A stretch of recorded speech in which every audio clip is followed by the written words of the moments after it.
I wonder, like, what happens if we take his gear frame and then equip it to our guy? Does he get it back? I think he doesn't. So, I would think it works this way. are we crazy enough to go gadget summon, then pitch the gadget to special fortress, and then go econ to take it and then equip it? I think we should do this. We should do this for content for sure.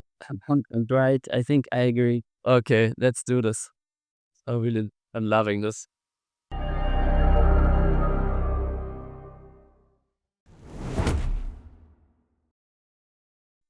Hi, my name is Janis. I'm from Germany. I love Edison Format. And thank you all for 750 subscribers. I thought today we do something special. You already see him on screen. There he is. Earth Machine, 1300 attack, 1500 defense, the one and only Red Gadget. Thank you so much for coming on. It's an honor. Thank you. Thank you very much for having me. It's an honor to be here, and congrats on the huge achievement. I know it's very hard to get to where you are on the channel. Yeah, congrats on that. You've had a lot of success with the channel, and of course, I can't miss out being on here to show off my funny deck that I made.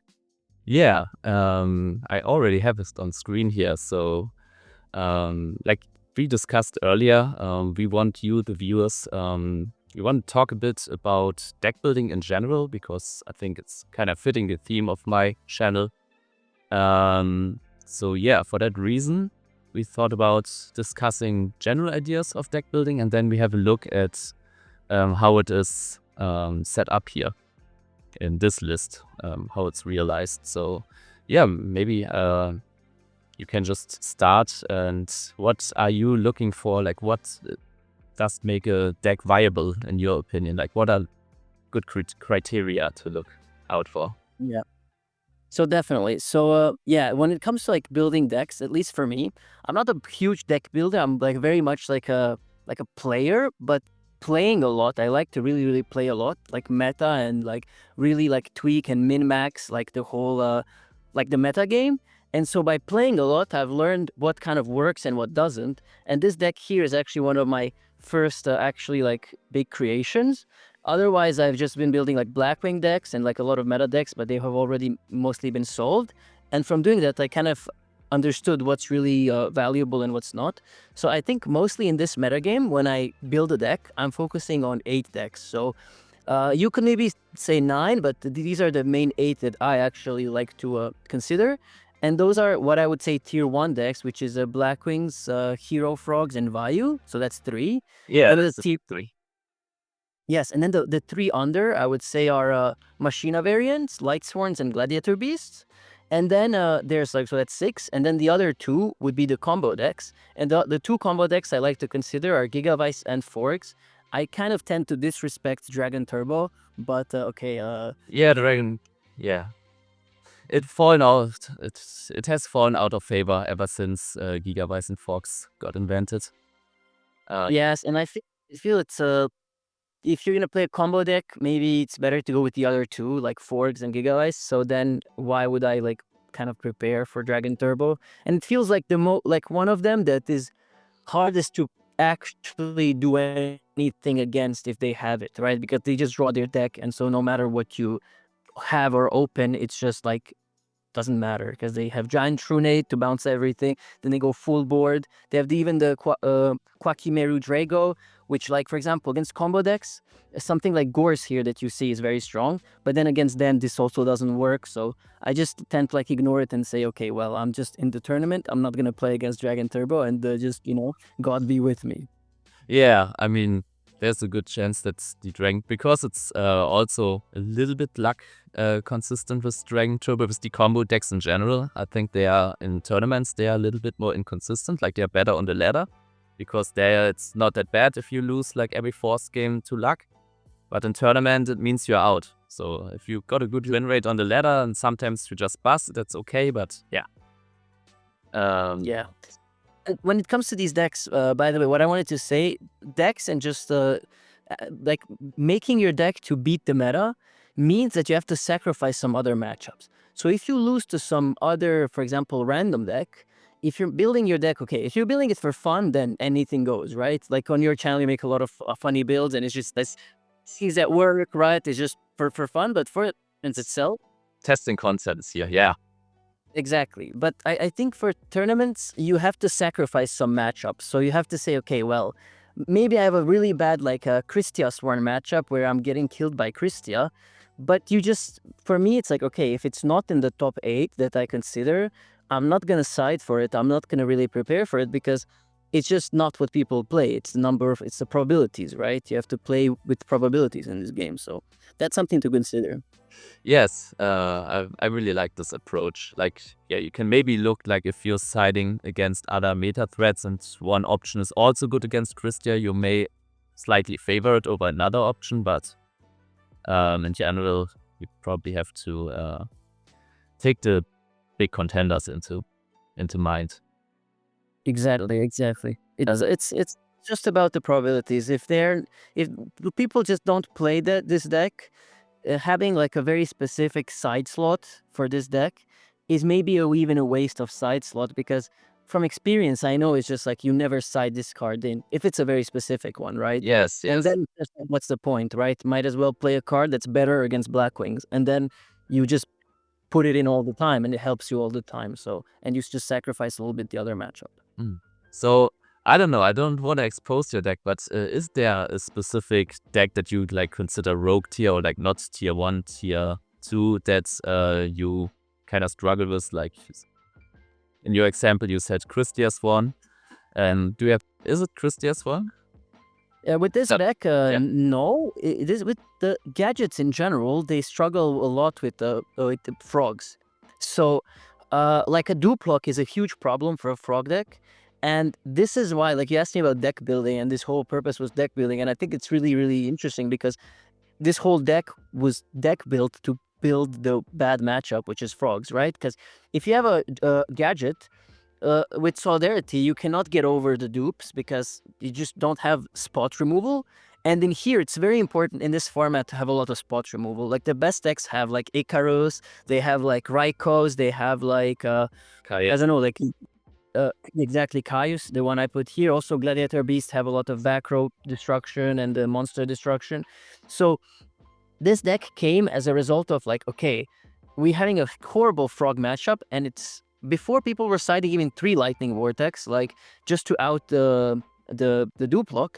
But I think with frogs being so popular, it's kind of impossible to just ignore them. Like I said, right? They're in the top 8 for what I consider. So it's like something has to change on our end. Like we cannot expect just to miss frogs in a tournament, right?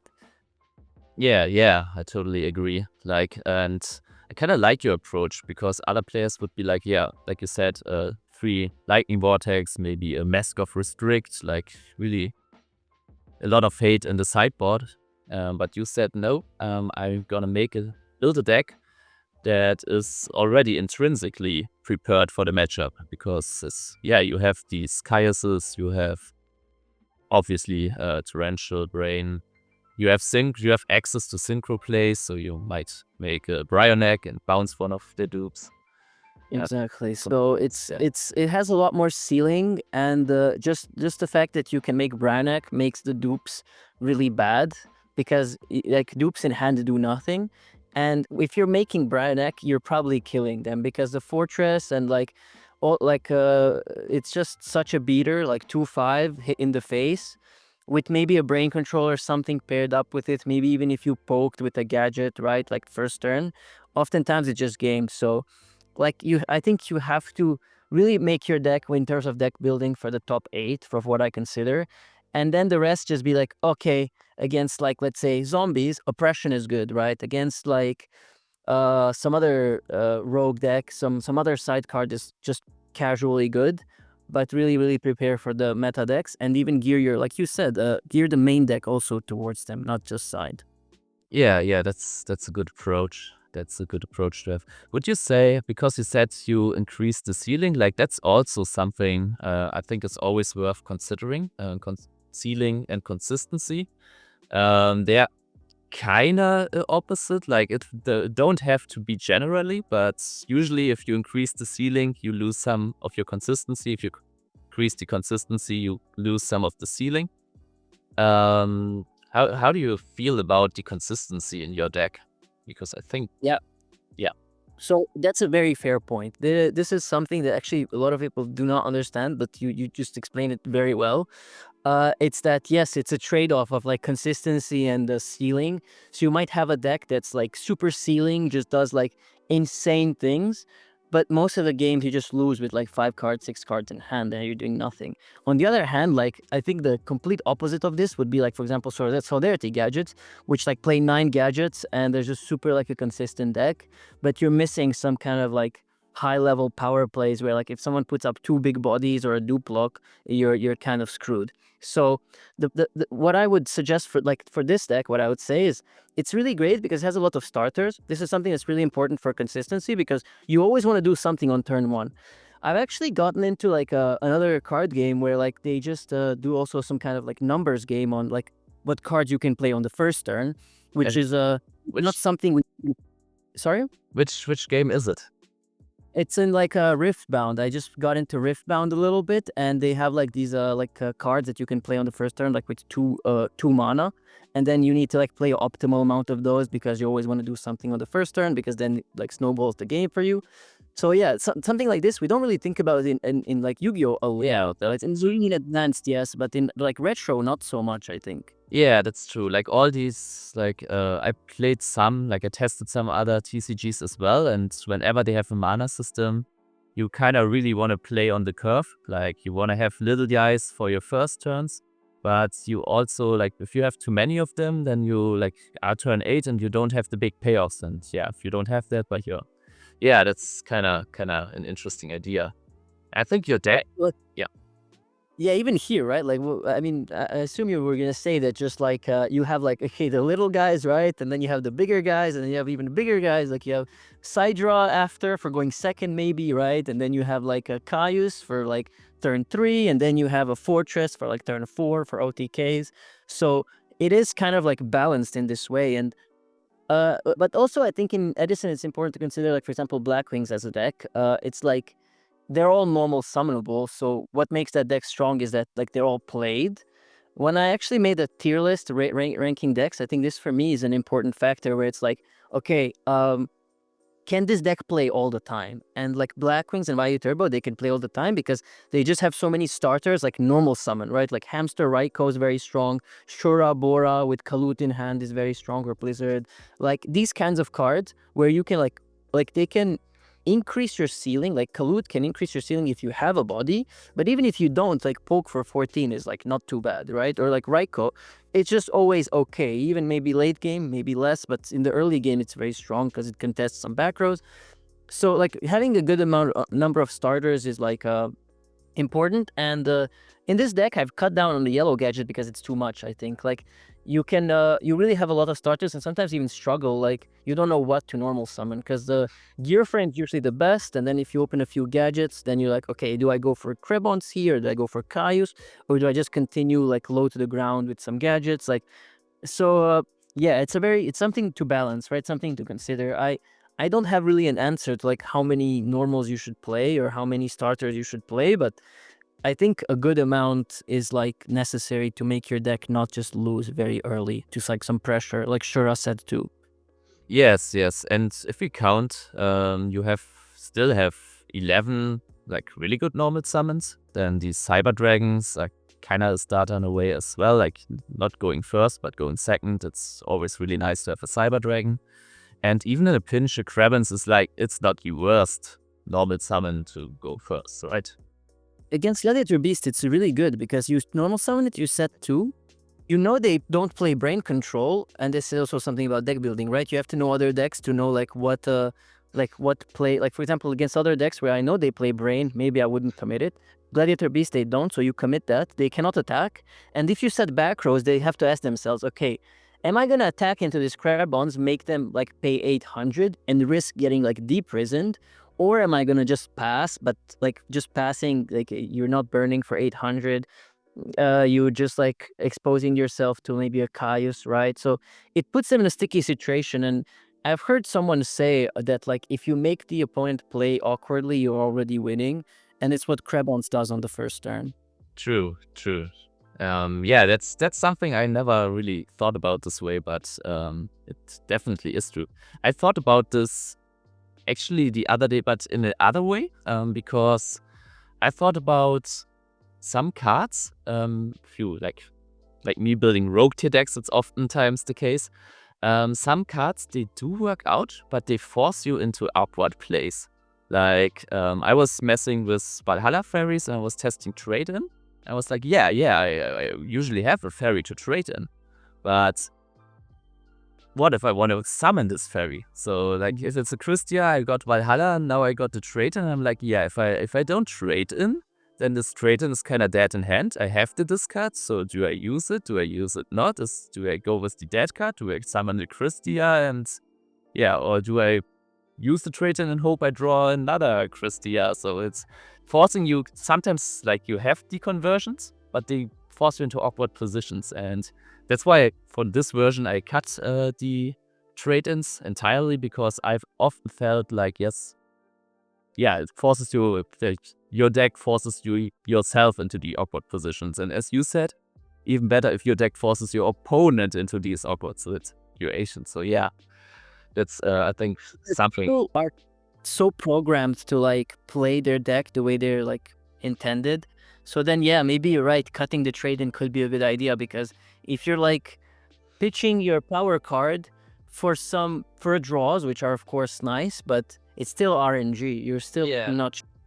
Then you're like, it's very hard to say if like the draws were good or bad in general, because sometimes you might draw into a bomb, sometimes you might just brick after the trade-in, and then it's tricky, right? Yeah, I understand. With that deck, the idea was to get Thetis on the field and then to have extra draw power. So that way it doesn't have to stick around to your next draw phase. So you summon it, you immediately, for example, trade in and draw even more, and then you probably draw a fairy and you go, like, I had games where I went like +2 or +3 going first on my first turn. Wow. Yeah, as you go Valhalla, the Thetis, and then trade in, and then you just go crazy. Yeah, but that was ceiling, and the consistency, was with that build. So that's why I went back from the trade-ins, for example. So that's a really good point. That's a really good point. Good to know, right? That like you have now like a ceiling card, right? So if your deck becomes like very consistent, but you just feel like you're like losing on the top end, then like maybe one trade-in, two trade-ins, right? That's like maybe your ceiling booster. But like if you're like just getting like the top end oftentimes, but like losing on the like with like many cards in hand, then just cut the trade-in. So it's like it's almost like a scale, right? Like a little weight on this side or a little weight on this side until these two kind of even out. Yeah, that's another thing. Like sometimes you build a really good like draw engine or even an advantage engine, but you don't have the payoffs. Like all your deck is do draw into more draw engine, and you're like, might make this Exodia list at this point because I'm not beating them on the field with all the stuff I'm drawing. And yeah, Exodia is the ultimate C. It is a lot of fun. Yeah, but that's what I like about your deck as well, that you have like these Caiuses and these fortresses, because they are always threatening to your opponent. Going Caius, you usually go plus, and then you also have a big body on field that they have to answer in one way or another. So yeah, that's something. And it makes them, what I was going to say, makes them play awkwardly, like we talked about. Like, because when you summon a gadget, it's like summon a gadget, set a back row, and then like you're the opponent. Okay, do I summon an attack into this gadget? Maybe they're taking like 500 life and they already plus, so it's not even that good. But if I don't attack into it, risk a Mirror Force or a Deep Prison, maybe I'm getting Caius, right? So like it's like a, what they say in America, like what is it, catch-22 or something? Like when you're kind of like screwed both ways. Like if you attack, you're not doing much, you're risking a Deep Prison. If you don't attack, you're risking a Caius. So it's just like what like opponent, like it's the same with playing against Blackwings, right? Like they like, oh, do I play into Icarus, or do I play into another trap, or do I play into Kalut? Like whatever you choose, you're losing to something. And so while you're a Blackwing player, you're just chilling and you're thinking like, okay, this is a normal game state, but the opponent's having like 100 thoughts racing through their head. And I think that's like something really important, that like when you play the deck, you underestimate, but when you're on the other side, you're like, damn, like I'm screwed either way, and I don't realistically know what's in their hand or their back rows.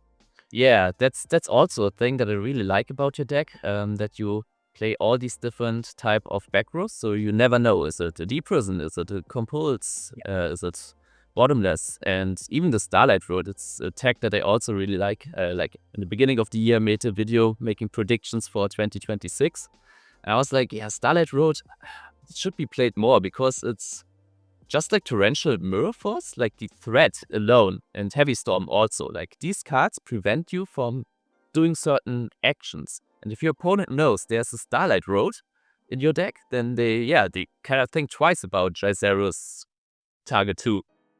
So Yeah. yeah, it's Yeah, exactly. It's a very strong card. You were right, I think. I think this card has been just out of fashion for a while, and now it's coming back. And for me, it's just, especially in this deck, when you have two bodies on board, usually, like, because you normally go like gadget and then search like another gadget and then pitch for fortress.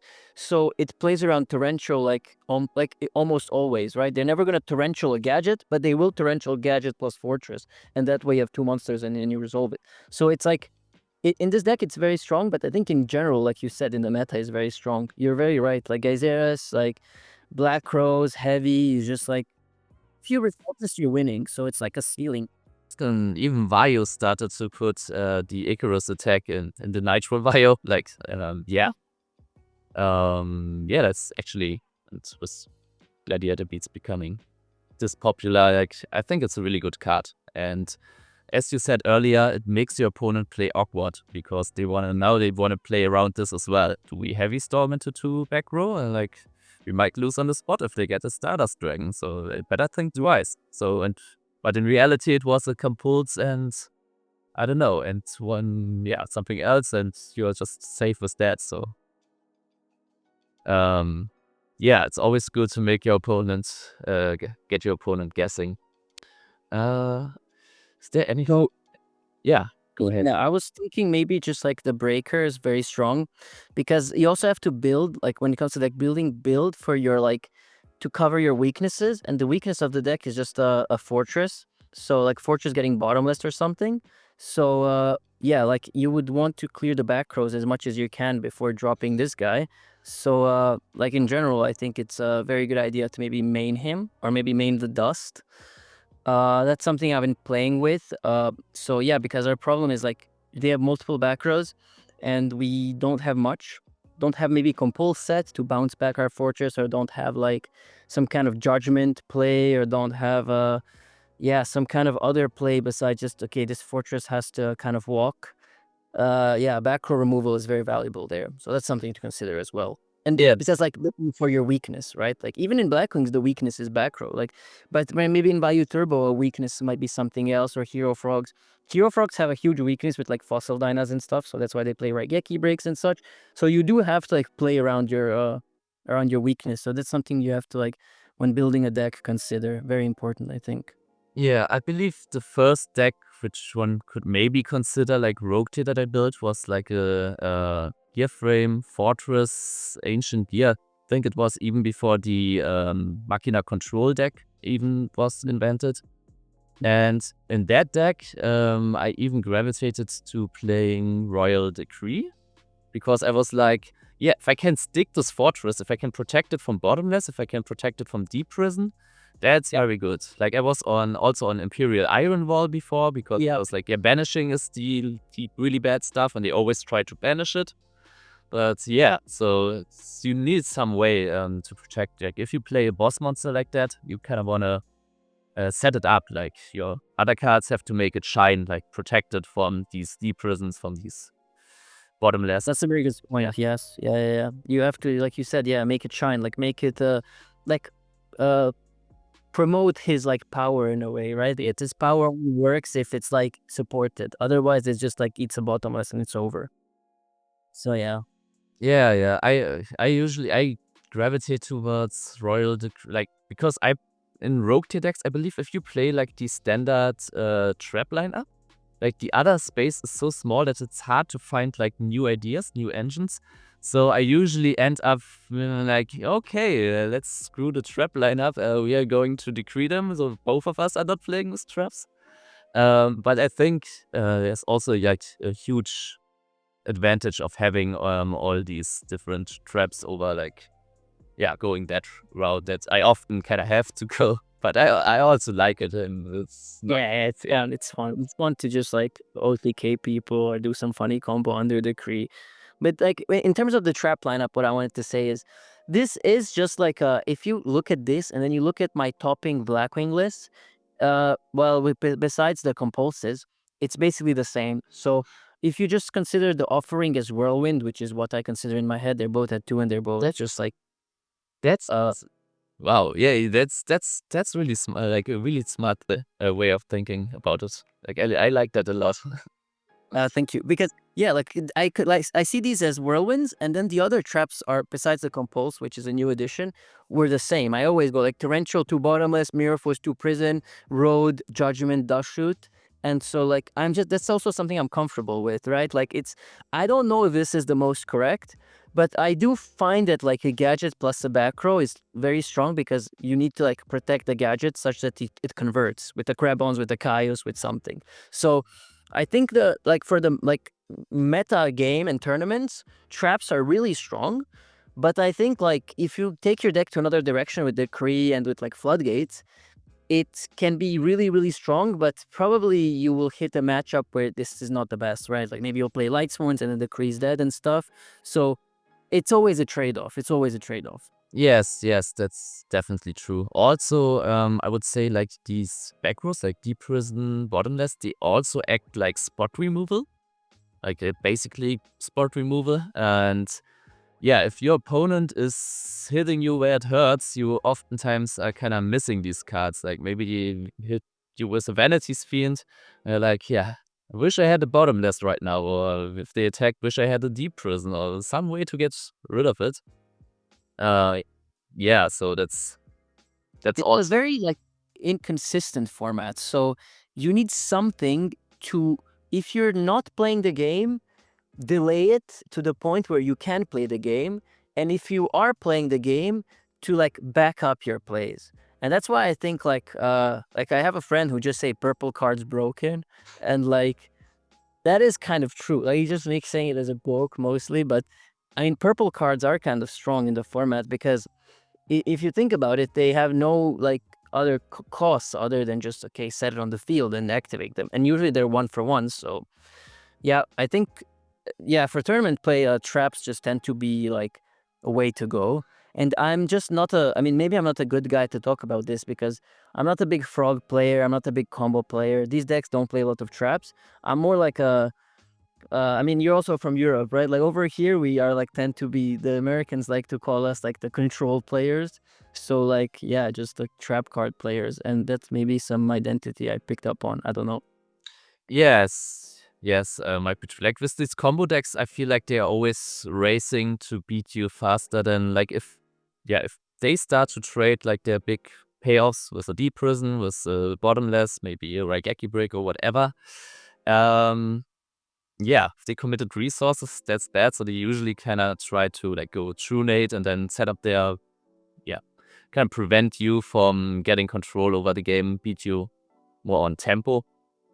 And yeah, these type of decks, they are like mid-range decks, I would say. Like, mid-range. Yes, exactly. Like beat down. Like for example, sometimes like if you go like, okay, let's say they go like Treeborn, send Treeborn bounce, you go gadget attack, you set 2 back rows, you like bottomless their Stratos, you summon another gadget attack.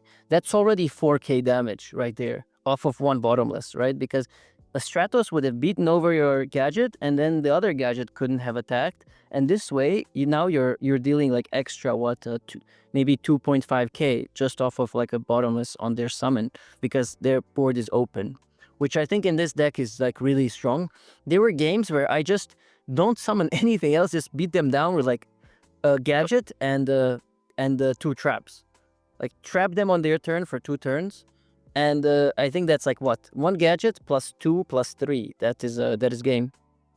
yeah. I mean, that's really nice for your deck to have like these explosive plays as well. Like you can, that's also like same with Bio, I would say. They can play like slow and control based and make their +1s, but they can also go for these big pushes, and that's something that's always scary. Like I have some decks where I feel like I'm winning against Vayu, but yeah, then they do this one push and just kill me in a turn. I'm like, I was ahead. That's not fair. Like, yeah, yes. So having these different type of plays, it lets you also adapt against different matchups as well, I would say. So yeah, I really like your deck. That's why I wanted to have you on here.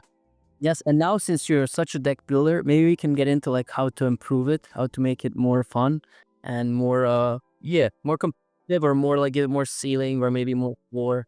I mean, depends. Yeah, depends on what the other options are. I have some in mind, but yeah, also you told me you have some, so maybe we can Yes. them. Like I would probably, I'm pretty sure you came up with like one of the best configurations you can build, but I wanted, like, maybe we can just for fun make some changes, test some options, maybe they give you some insight as well. Yeah, so the first idea that I had, maybe let's move this, was enemy controller and maybe Deep Sea Diva. Because enemy controller with ultimate offering and gadgets, yeah, it sounds pretty bonkers to me. I thought about it like a week ago, and I was like not ready to do it. But I think this was so fun. Like I thought about, I made a vocal message to my friend telling him like, okay, but what if we do Diva Econ and just like brain control people for free, right? Because you just summon them from deck, you econ the Diva away, take it, sync up, Goyo, and then just spam gadgets or offering. Like I think this is like definitely one of the very good options. And also about econ, it's like the first effect, I think, to put to defense is really strong, because let's say you have a gadget, they summon something attack, you put it to defense, then you Caius them, so that way you like block the turn, so your gadgets are now tribute fodder or synchro fodder, which it has like 2 effects, which in Edison having 2 effects is kind of crazy. We don't have cards with like this many of like 2 effects usually. Yeah, did you by any chance play early Duel Links? No, I haven't. Enemy controller was like one of the best, maybe even the best staple in that game. Like they had a little bit a different design philosophy. Like you didn't have like much hard removal. Like it was all like putting to defense, setting over stuff. So the battle phase was, and yeah, attacking was way more important. But I also think that, yeah, because I played it for like almost a year. And there's so many things you can do. You can attack over a little guy, and then you tribute the monster that you just attacked with, get your big guy, and get in for damage, get in for the KO. You can, and they wanna OTK you. You tribute a gadget and steal their big guy. So now their turn is over. So there's so much stuff you can do with it. And also like you said, putting in defense. There is more merit than one would think. Like, yes, you wouldn't play this deck for this effect alone, but having it as an option, always nice. It's like a Book of Moon, right? Like some cards that are face down, it's like irrelevant. Like it's just it's the fact that they're in defense is what matters. Yes. Yeah, I think like having like a slightly worse Book of Moon and conditional brain control is kind of nice. Yeah, I'll totally. And especially like with Diva and then with Ultimate Offering, and Gadget, that's free real estate. But as we discussed earlier, it's more ceiling versus less consistency probably. Because if you're not set up for the play, then Econ can be dead for some time. Yeah, if you have to have a offering, I think, to really make it shine. Because the problem with the deck oftentimes it's like either you play the Gilman and then like that's a brick, right? Or you just play the divas. And like if you don't have a monster on, if you're going second, it's like rough, because like okay, our gadgets are very small. We need to make sure they live a turn to convert this diva, but sometimes you don't have this like convert, like you cannot make sure that they don't attack over your gadget, which is rough, because then you might like have to preemptively like prison something that you might not want to, just to make sure your gadget lives so your diva has a payoff. So I think there's like some issues, but I think this is like very promising for the deck. Most likely it's gonna be something on this package. I'm really liking this and would want to test this. So yeah, maybe we already found stuff that we want to test. Because the other, like, I don't know if you saw the Frozen card game from the Frozen card game channel. They also posted a gadget list, which had like Oppression, Offering, and Decree alongside Magic Planters. And then they were like, yeah, I'm using whatever I need, and then I planter it away. So yeah, that could also be a direction that could be tested, but then we would trade the trap lineup, which, like I said, it's really good to have it. And in that case, This is with Solidarity, right? Was it Solidarity in there or I think so. And they also had Cyber Valley, which I think could also be a interesting. Like, it's also a ceiling card under Offering. Like, you can summon a gadget, summon a Cyber Valley, and draw 2. Yeah, now that I didn't see the list, but now that you're telling it to me, I don't know if I'm a fan, because in this deck, drawing, it's kind of not that good, because having gadgets in hand drawn, it like messes up your gadgets train. Like, drawing them for turn is okay, but just like consistently adding drawing to the deck makes it so that, like, let's say you have a green gadget and then you draw into 2 reds, and now like it cuts your gadget train. I don't know if you understand what I'm trying to say, because like you need them in deck so that you can cycle them with Offering, and if you like draw them or mill them or something, then you don't have the step in between to jump. You cannot jump over. Like, you cannot search, for example, from green to yellow, right? You have to search red, and I don't have a red. So drawing, I don't know if that's really the mechanic. Although Oppression is really strong, I think there's merit to main deck Oppression just cause it's really, really powerful. Yeah. Like, I think there is something with the option to, like, whatever you're facing, to shut them out, and then when you need your special summons, you go back with throw. Like, there probably is something, but I have no idea if how good it is or not. Just was an idea. Like, I think, why not? Why not? Then personally, if I'm playing the Royal Decree version, I would always try to couple it with another Floodgate, because if you combine them, for some decks, the combination of 2 is really hard to out. Like, I have one deck which also plays Decree and Jinzo, and then also like token spam, and I get Plasma, and that's like, if I get that on field, so yes, I like, if I'm not winning, then what am I doing? Yeah. Vanity is really strong. Vanity is really, really strong. It is. Decree Vanities, it's like not much they can do there, really. Have you considered, like, going, for example, for Vanities over a like maybe for siding? Yes, I have considered it, but I thought about it, but I realized, like, for me, Fossil Dyna, also I'm Blackwing brained, like, it's just something you have to think about, right? I've been playing Blackwing for like 2 years straight, so like, I just yeah, I know it sounds boring for you. Like, No. It was just, you know what can happen, so that's why I was laughing. Not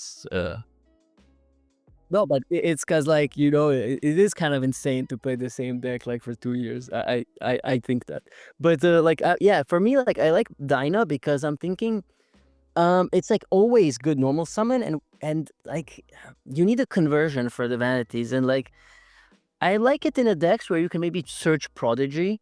Like, I really like it there, but like, again, gadgets have to live, and like, so making sure first you have to make sure you have a gadget, then you have to make sure that it lives, then it's like vanities. While like Dyna can just be like, oh, open board, okay, Dyna, now you don't have Treeborn, and like now I kind of half stalled you for a turn. So yeah. Like, yes, it's certainly true that Fossil Dyna is way more available, and especially like, because, like I said, I often fall back into these not too much back row.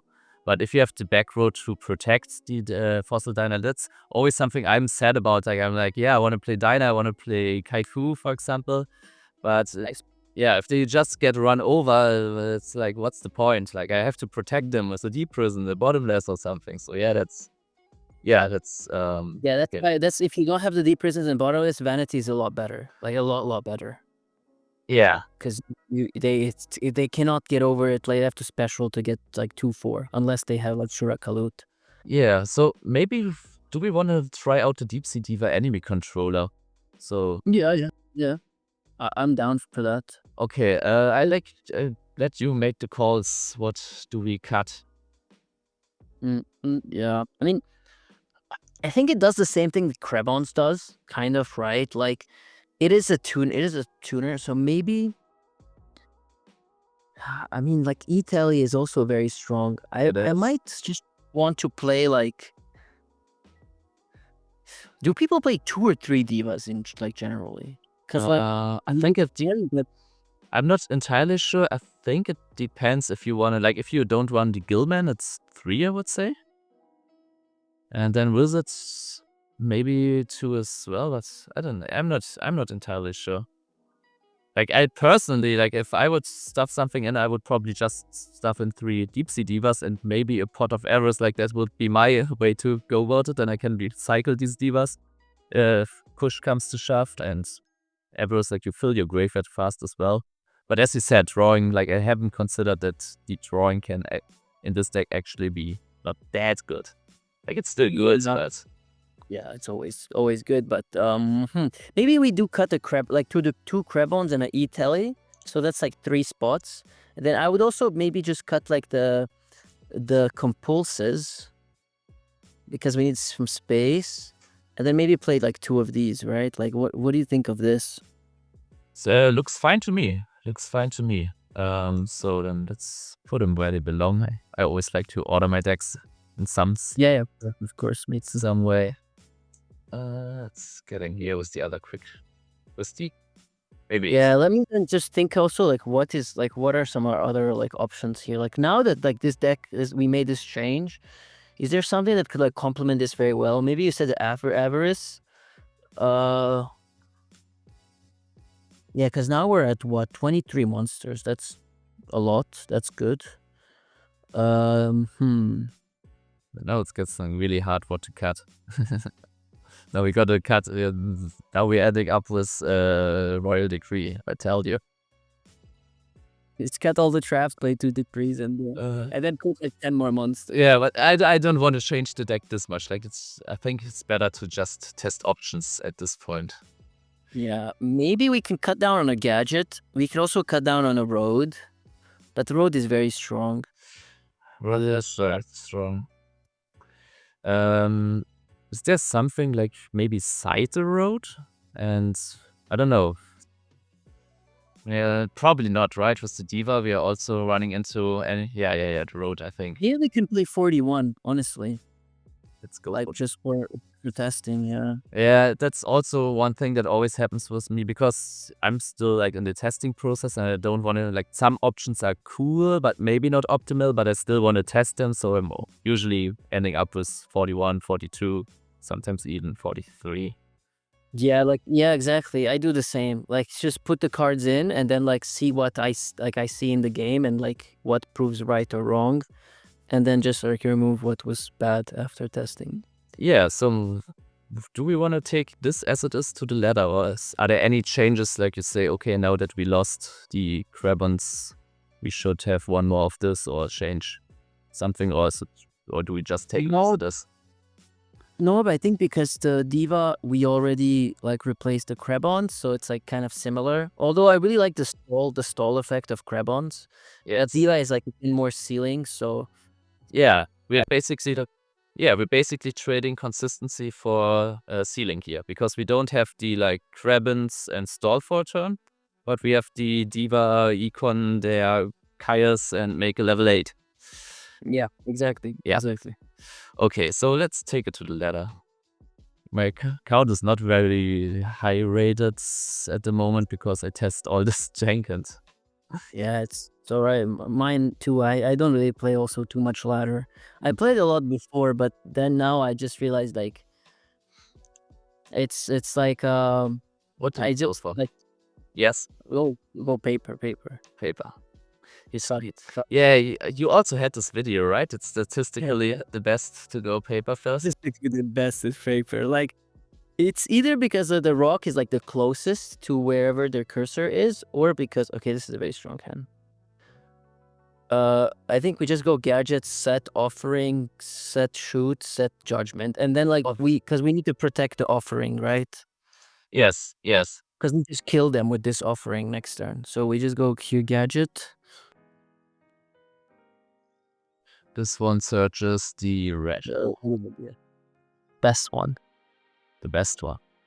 Indeed. So now we just set 3. I always shuffle once and then I set them in that order. Yeah, that's great. So it's completely randomized.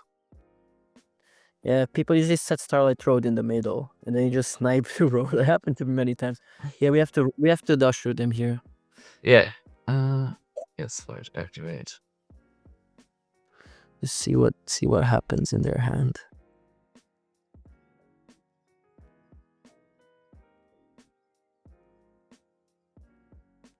Nothing is happening. Yeah, it's just like they're refusing to get dash shooted. It's like, no, not today. It's declared once more. Yeah, maybe they didn't see. Okay. Phew, that's spicy. They are on... Yeah. They're on, what is his name of this dogma or something? No? Yes. Can you?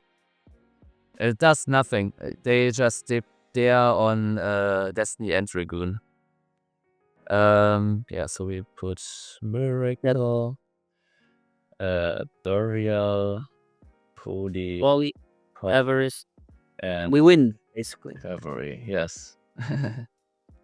That's GG. It's GG. Because we can spam gadgets, then we can tribute for Cyber Dragon, contact for like 5k, and then we can spam them again. True. It's super hilarious. Okay, let's check.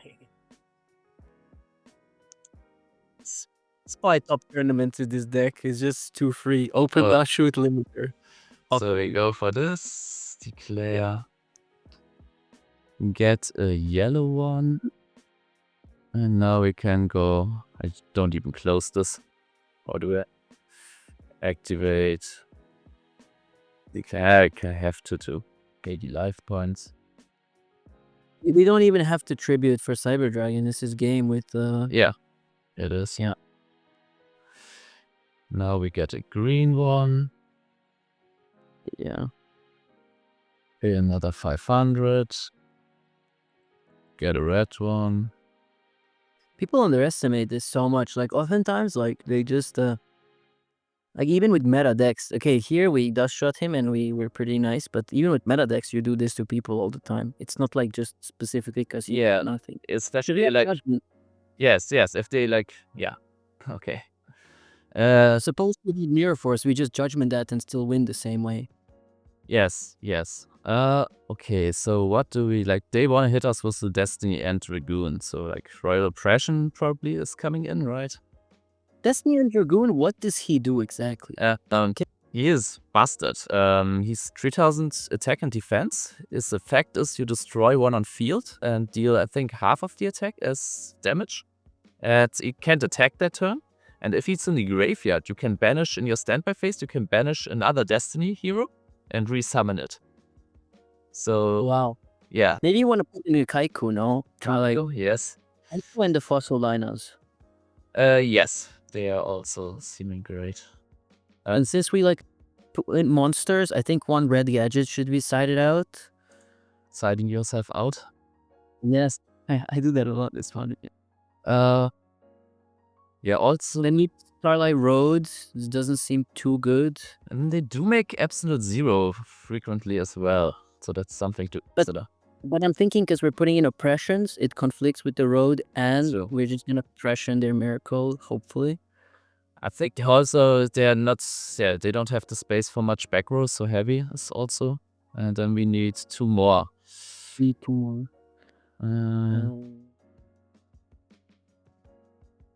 I don't know, do you side out Trap does shoot occasionally going second? Like they are rare. Okay. I mean, they're a fast deck, they can cycle through their... like if they have the good hand, they'll end up...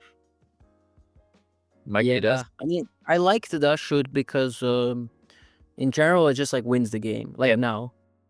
Yes. So So if they just blitz out first turn, then I mean, yeah, good for okay. them. Okay, you make the call. What are the next 2 cards to side out? Yeah, I want to keep. I would maybe just do like one econ, because maybe 2 is too much now. I don't know how much. Yes. And then something else. I can't really. Maybe one Caius. I don't know, since it's like a normal.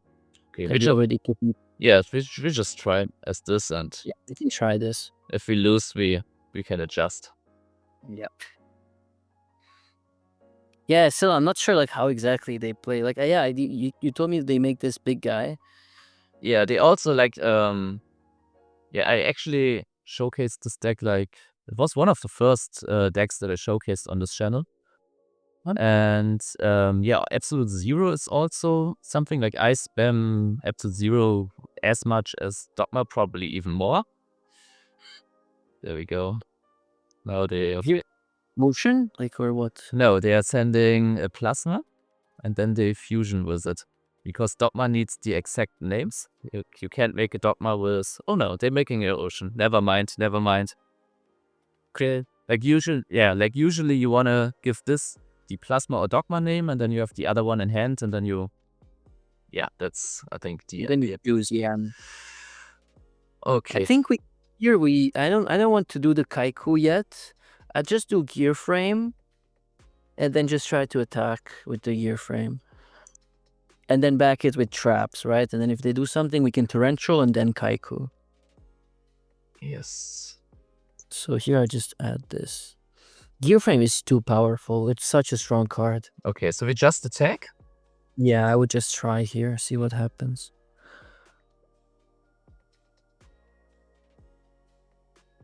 Yeah, thinking. Okay. Okay. And then I'll just set 2 and pass. We have a fortress drop next turn if we want to. We also have a Kaiku. Yeah, like even like if the fortress is met with something like, okay, that was easy. Okay, we kind of have to get another one. Yeah, let's go. That was very quick. Paper was your call. Ah, this time it didn't work out. Yeah, we're probably facing a lot of jank now. Which doesn't make testing ideal. Who knows? Who knows? Yeah, it's just this is broken. Yeah, gear frame. It's Stratos. Stratos was, I think, the second. Yeah, it's probably the same.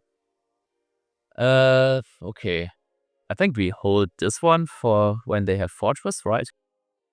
Like I wouldn't do it with this one alone. I wonder, like, what happens if we take his gear frame and then equip it to our guy? Does he get it back? I think he doesn't. I would think it works this way. Are we crazy enough to go gadget summon, then pitch the gadget to special fortress, and then go econ to take it and then equip it? I think we should do this. We should do this for content for sure. Right, I think I agree. Okay, let's do this. I'm loving this. As that do, we deal a bunch of damage, so this one gets the reds. Yeah, I haven't even thought about stealing it and equipping it. Like, that's funny. Okay, so like we pitch the red gadget for fortress, I guess. We do this first, right? And we attack? Or do we, like, forgot?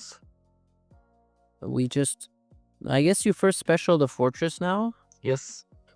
And then we just econ tribute the gadget for takes his gear frame. Yes. Right. And now we attack him hit face with both, or? Yeah, with both. He doesn't have it. Or maybe he does. It's okay, it's for content. Okay, main 2 we equip. And then set like a, I guess set a bottomless. Set just bottomless.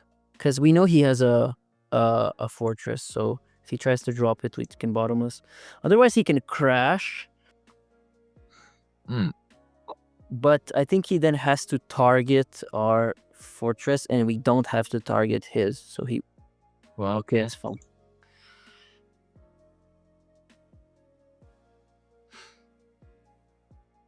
The worst thing that can happen with fortresses, I did this once and no more. Like I went first and I had 2 fortresses and equipped the gear frame with one. And then they stole it, crashed, and then I had to target, like their gear frame went away, then I had to target their fortress. So they were ripping a card out of my hand. And with this one brain con, they outed 3 cards from my field and ripped one from my hand. And I was like, yeah, never doing this again. Yeah. Deep Sea Diver. That's great. Good. But I think it's still better to contact him, no? Yeah, probably. So, So get contact and then hit into the set. okay, let's do this.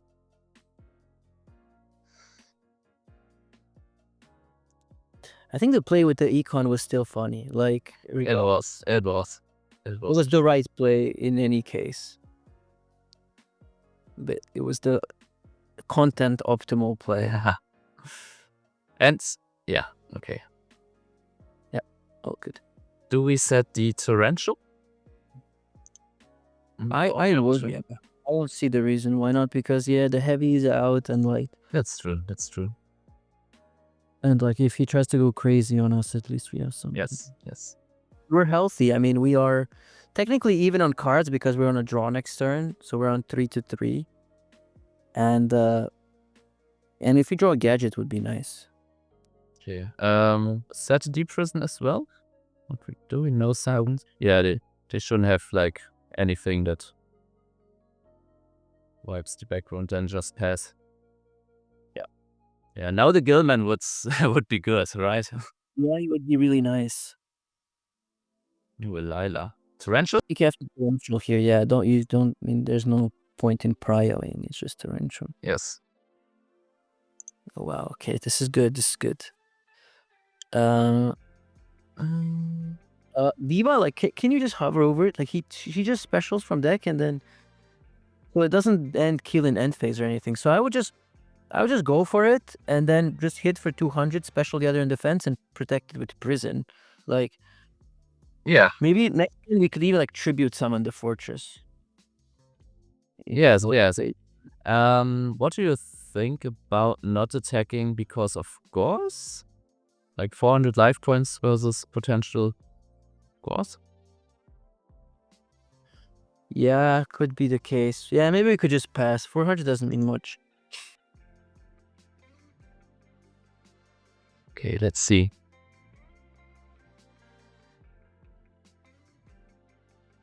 Like, yeah, and I think in this case, like, yeah, that's fine. Like, Krabbins would have been like the better standalone cards. Okay, we deprison that. Yes, we deprison. That's for sure. Yes. Hard summon. Yes, this gadget special make Goyo. Yeah, so we go gadget. Yellow.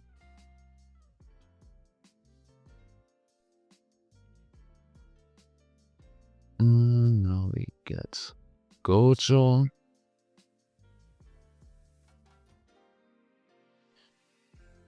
And then we also drop the fortress. Yeah, I think we have to kill him. Question is like, if you can we check his grave? Gors is not in grave, right? So it isn't. Yes. I mean, we can still make Gordons, so we have the bigger guys. Yeah, but we if we do it now and hand rip, we don't have game. So I think we just go like 25. We attack. So we go Diva and Fortress attack. Yeah, Diva, Fortress, and then yeah. And he probably has it because he didn't scoop yet. That's true. Yeah, reading them on a meta level. Yeah. It's like War League. Like, oh, they drop it early. What's the 5? Yeah. So yeah. Do we want to make a Stardust?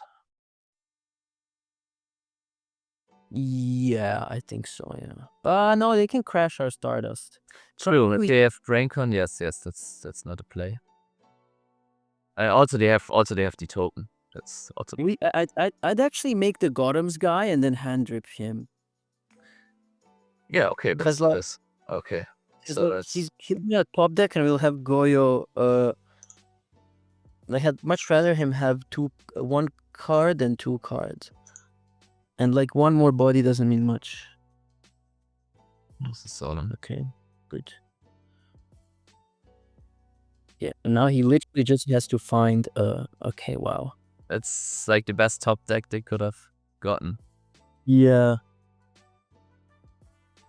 I kind of like with the Pot of Evers, like now that we probably thin our hand a little bit more because we have all these aggressive plays requiring to commit so many cards. Like refilling, it is a little bit synergistic. Yeah. Yeah, especially with offering. Like you can go crazy with offering. You can turn it on turn 1.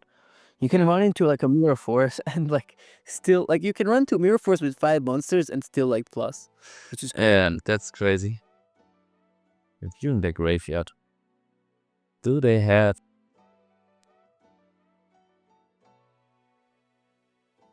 God, they really had to. They always have the okay. Yes. So we don't like if they crash, we don't steal, right? Let's think. Because then they would run it over and would destroy one of our. Yeah, and then they would pop exactly. We don't steal. No, not here. Okay, he needs to pass here. Me to draw a good normal summon. What? Oh wow, no, that's crazy. Come on. This is super sack. Yeah, they're sucking ass. That's not how it was supposed to go. Yeesh. The avarice too strong. Kai found the Kai. Oh. Yeah, that's crazy. It's okay. Okay. Yeah, we have to pass. Yeah. Wow, like avarice off of avarice. That feels bad. Top deck avarice. We had top decking and avarice now. Do we even want to set this? Because this is probably a Ryko, so. I mean, I think like I'd much rather like I think this bottomless is useless, so I would set it. Like I'd much rather him pop this than like something after. Okay. And also if he flip summons it, it's good because it's an attack, right? So he can be True. Like, yeah, he has to watch out with leaving it an attack. And he can't then even tribute it for a Caius or something because our board is empty. Oh, I think you're frozen. Don't know if you still hear me, but for me, you're frozen. Oh wow. I can hear. Can you hear me? Yeah, now again. You were frozen for like 3 or 4 seconds. Okay. Yeah, let's see. Offering. Yeah, that's. I mean, we can set it in bluff, right? Yeah, I mean we have to, right? I mean we have no. Yeah, we have to. He's not. He's not gonna. Yeah, it's just gonna attack that. That was sack. Come on, like we were so having that. Yeah, I mean, it must have been nice for them to like top deck the avarice into another avarice. Yeah. Okay. Okay. Game 2. So this deck. Ryko, Hamster, Caius. Yeah, it's tough. It's attacking from different angles. Yeah. I don't like rug. For the rugs, yeah, I like the rug. I like the breaker because I would like to pop their back row and beat over their Rykos. Yes. Well, they have so good normal summons as well. Like, I feel like they're so easy for them to outro. I'd cut down on a diva, like 1. I think 3 might be too much now that I think about it. No, especially with the breaker coming in. Yes. What's good? What else? I think the prisons suck because even though they have Fortress, they still have Lilas and Rykos. And like against Lila Ryko package, they just pop back rows and So yeah. Anything else we want to bring in? Do we want to bring in a dust tornado maybe to hit their back row even more? Yeah, we can, but I wonder what we're gonna take out. That's the question. Like, yeah, the econ is smiting, but we can't really take out the thing that we are testing, right? Yeah, exactly. That's so I think just not, right? Like we keep the econ and then leave the dust. Okay, then let's do this and let's see how it goes. It's sad that like it didn't work out last game because we did a content play. Yeah, that was, yeah. I definitely have my clip for the opening sequence now. Like I usually get like 30 seconds, put it in the front of the video. I know. I've watched a lot of your videos. Actually, yeah. Even before you reached out to me, like I was watching them, and I mean it's very high quality stuff. Like my channel is like a very low effort. No, it's me. Is it though? Like all your data analysis stuff, like Yeah, a lot of there was itself there's low effort. Like all the stuff I do like 3 weeks before is like high effort. It's true. yeah, like I think your videos always offer great value. Okay, is it just Yes, you go gadget bottomless and then just pass. yeah? That's the obvious play here. Well, it would be great if he like really like set a hamster here so he can get Caius. Would be amazing. Okay. It's a nice hand because Yeah, it is. yeah, we have a fortress drop and then we have a fortress resummon if it dies like to grave. And we have the breaker to make like kind of ensure that we don't get bottomless or deep prison. So yeah, make sure this one goes to graveyard. Yeah, gadgets. Yeah, it's kind of crazy. Like they go, in a sense, they go +1 every turn. Yeah, very hard. Okay, what are we thinking here? First, see if we get dust shooted. I try to like I try to attack for 12 and then breaker random back row. Okay, so we go battle phase first and then main phase 2 the breaker, yeah? Okay. Just to play around Torrential a little bit better. Yeah, makes sense.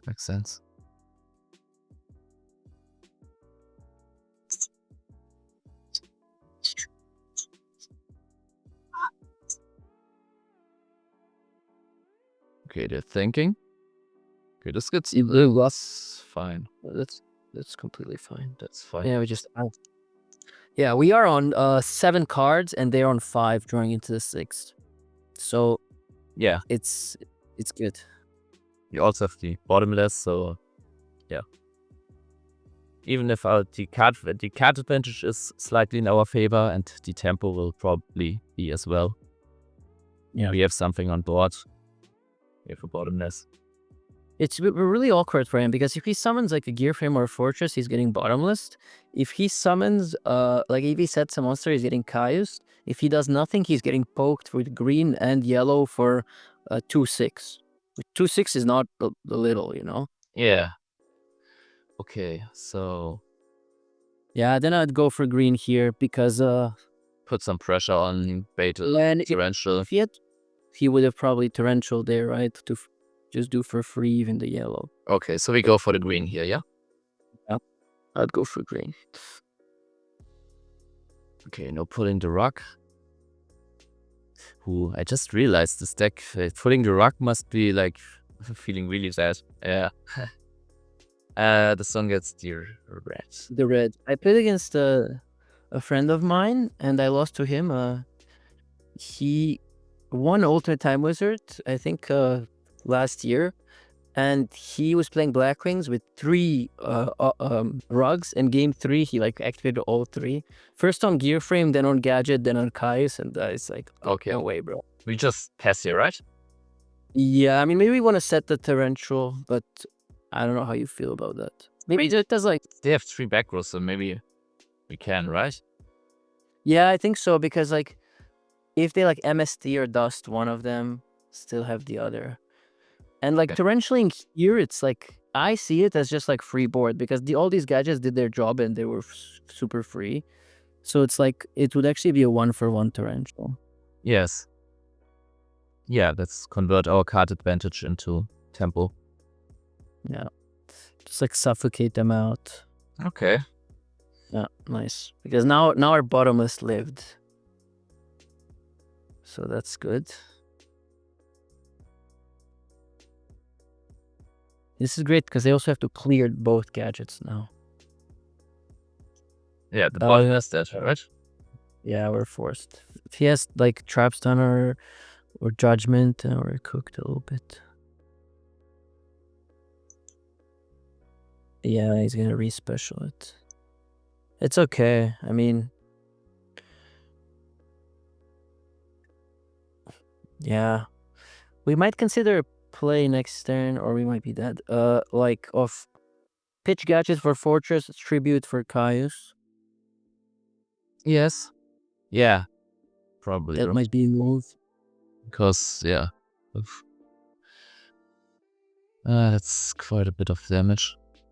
Yeah. We probably are not afraid of Gauss after. Yeah. So the second one. Out of Braincon range as well. Yeah. It's not the draw that we wanted to see here. Okay, like the thing is, this bottom like the back row, it cannot be bottomless. So we just have to special Fortress, probably like in defense or something. Yeah, It doesn't matter. Which gadget do we pitch here? Is it the red? Because we're already on 2 of them. Yeah, I think so. I don't think it matters much because we either win or lose this turn. Yeah, You true. but yeah, we can do that. Okay, let's special summon this. And now we sack for Caius. Do we? Yeah. Can I have? Yeah, if we don't, like we can yeah. We sack for Caius and we will banish the Chimera tech. I think. Yes. Okay. Yeah. That's right, and we will bring it back.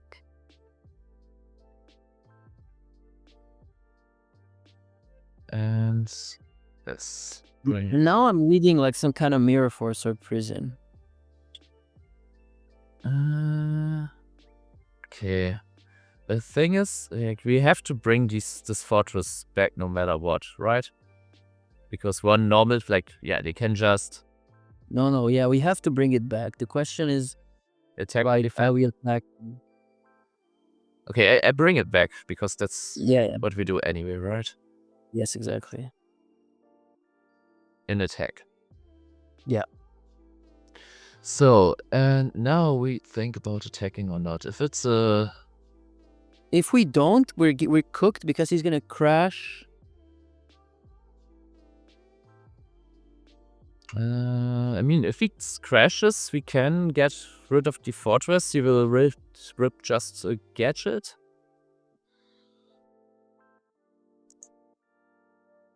Yeah. So we pass? Maybe it's correct to pass, yeah. Because, like... What are the chances? The middle one was bottomless. The left one was dust. Compulse. No, first it was bottomless, then it was compulse, then the dust, yeah. Far right was dust. So the chances are the left one is either like a judgment road or like a prison mirror force. Yeah, and prison we might play 2 or 3, so the chances for that are... Okay, so we pass, right? I think we pass, yes. Because, like, yeah. Sadly, we can't do much.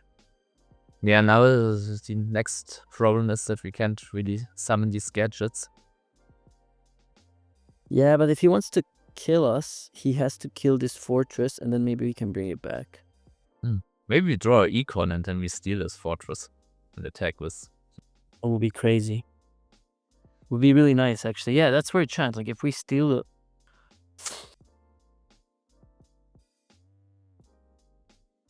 What's that game? I think it barely isn't, right? I mean... They run over this, we destroy this one and live. at least. Yeah, but I guess they can special another gear frame, no? Right, yeah, then it doesn't even matter. Maybe they don't realize. Yeah, maybe they mess up.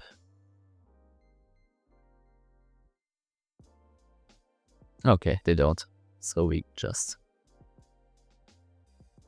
Yeah. Okay, I admit defeat. Ah. That's I'm not sorry. Yeah, no worries, no worries. I mean, they had the Everest, like we had them totally game one. Yeah, well, game 1 we were like super winning, and Yeah.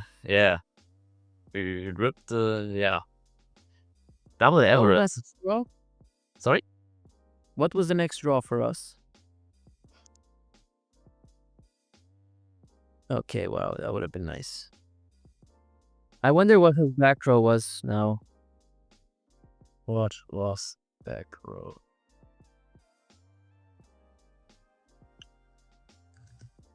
Yeah. We had lost left.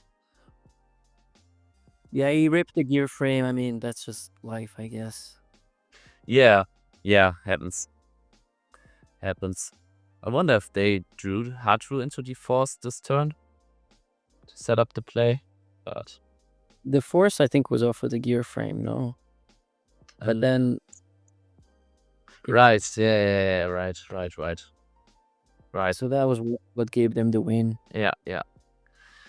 Yeah. Sometimes That. didn't drew into our new tested tags. Like I mean, he had gear frames, we had 0. Yeah, he drew pretty good. Like, I wonder, like, enemy controller wouldn't have been that bad, I feel like. Yeah, because we would attack, he would prison, and we would chain it, and he would die. Yeah, so, like, enemy controller, that's like top decking in Diva would have not worked out. Because, yeah, originally I was like, yeah, we probably have a body on field oftentimes, and we can go Diva and make a synchro, but yeah, but the problem is like the body on field, right? That's very hard to get. Yeah, that's what I was wondering. Like, is it you played this deck quite a bunch. How often are you in these kind of like top deck situations, in these situations where you like board gets cleared, you summon something, board gets cleared, like empty field. How often would you say you have the body to support the Diva?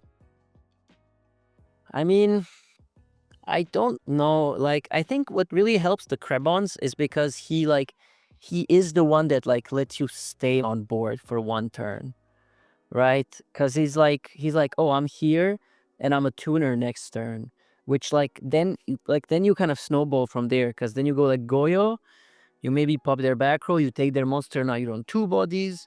Yeah, then maybe you come another gadget, now you're on 3 bodies. But if you don't have the first like body, then you cannot snowball into the next, into the next, into the next. Yeah, kind of makes sense in that way. Yeah, that he kind of he is the first body, and then you only get it. But he sets up for the second body. Where the Diva, it gets the second body, but then we would have to play the Gilman. So maybe, like, I mean, with Gilman, Diva would have been a good top deck here, because then we could go Catastor and Catastor, yeah, he wouldn't be able to kill us. So yeah, maybe like if one wants to try Diva.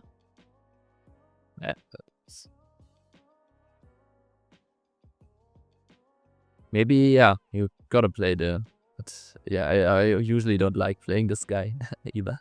Yeah. I also thought about like this deck. Maybe it's a topic for another video. But yeah, I encourage you to do it if you want. Like to like jam heroes into this, cause I really like Stratos for Prodigy for Caius. You know. Yes. Like this is what I really enjoy, cause Stratos is too strong. Maybe like play 2 Miracle, and then all the gadgets are Earth. So you play basically like Machina hero, but more like Machina gadget Caius heroes. Yeah, like something like Diva Machina gadget hero list. Yeah, it also gives you future fusion to send the fortress. Yeah, exactly. Yeah, that's also pretty good. But Yeah, I think it's these reasons. Maybe it's the list you were saying, like with decree and like maybe trap stuns, because I know the hero Machina hero plays trap stuns, stuff like that. Maybe you could like cook it yeah. out. I mean, yes, I have. It's not gadgets, so that's the big difference. But maybe I can just adjust this list, which I think Yeah, is not too bad. Like looks good. I have not a bad matchup against like all meta decks, I would say. Like you can beat everything. Like yes, you struggle. Yes, it's probably still in their favor, but yeah, that's fact. You can floodgate everyone. Then I would find, yeah, you just big guy, skill drain, or big guy decree, and then you go in. Then you also like this, like you have 1, 2, 3, 4, 5, 6, 7, 8 copies of a second field spell. But yeah, that's another topic. That's another topic. Like, but maybe if I replace like the ancient gear with gadgets, but then maybe not the Gemini sparks. Help with the number of like starters, because well, actually though you do have like enough starters, I guess, with the Ecos, Rotas, and the yeah. I mean, yeah, I don't know now, but like I think maybe like a few gadgets, and then maybe just go heavily into like the Gaia, like what is it called, the fusion. Yes. It's cool, yeah. I mean, if you get one ocean, you get the next 0 in graveyard, and then you have another water as well. So, like, the 0 goes into 0 and 2.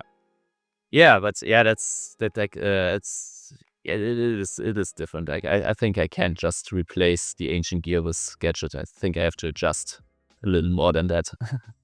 Yeah, I think maybe like what I was thinking is like basically like the Caiuses would be there, but then also like maybe a Prodigy would be there, and like Yeah, he would maybe like all the heroes would look more like there's like a hero frog, like 5 of them, right? Like Alias, Ocean. I can actually show you a work in progress, but I don't have it on Duel Link book yet, and I think I keep it secret. It's something for the viewers to look forward to. But I can show you something that's actually even more similar to what you're suggesting. So Okay. yeah, I think we can end the video at this point. Thank you again for coming on. It was really fun to talk with you about deck building in general, and yeah, then test out these options.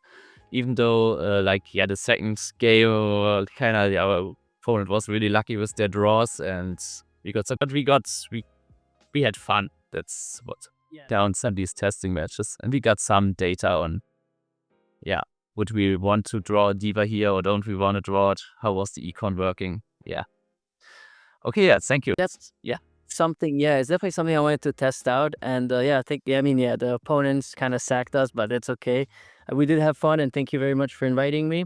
And for the viewers, make sure to subscribe to the channel. And yeah, hopefully it's instead of 750, soon will be double that. So yeah. Yeah, and also for those, like, I hope most of you are already subscribed to him, but if you're not, also subscribe to the Red Gadget. You're probably in the title, like a clickable link. Like, do that. Yeah, any shoutouts, anything you want to say for closing? No, not really. You can close. Yeah, shout out to you for inviting me, and yeah, thanks again. Yeah, okay, then I hope you had fun. I hope you could learn something from a very good player, and also he's modest, but he's a good deck builder. And yeah, see you in the next one. Bye.